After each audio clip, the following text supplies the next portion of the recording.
Okay, students sit for 2 exams 2 weeks apart. The following regression equation can be used to predict students' mark on the exam 2 from the mark they obtained on exam 1. Okay, for this regression equation, write down the value of the intercept. So up here we have our we've got our linear regression equation.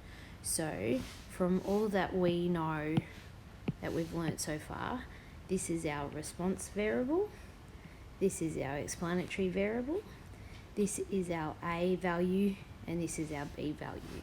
So our A value is the intercept, and the B value is the slope. Okay, so for this regression, write down the value of the intercept. So I can read it off and write that it's 15.7.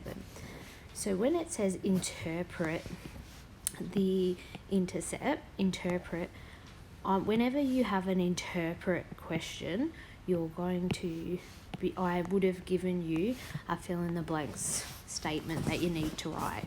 So I'll grab it from the notes and show you. Okay, so I've grabbed it from the notes, and this is the interpreting. So you can see here, interpreting the intercept or the A value. So this is what I would need to write out for part A, question 2, when they say interpret the intercept. So you would be writing out this statement: the regression line intercept predicts the, now we have to fill in the R value, RV value, which was the mark on exam 2 to be, and then you write that, you actually don't write A value, you actually fill it in to be 15.7 units when the, and then you write what the EV is. In this case, it's the mark on exam 1 is 0. So if you got 0 on exam 1, they predict you to get 15.7 on exam 2. Okay, let's keep going with the rest of the questions. So for this regression equation, write down the slope. So now they want the slope.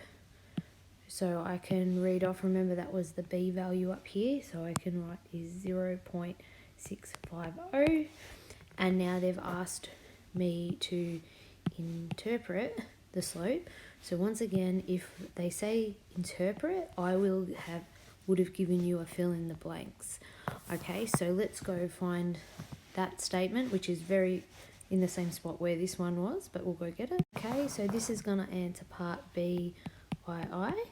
And so you're going to write this statement out, but where the lines are, you're going to fill in the information.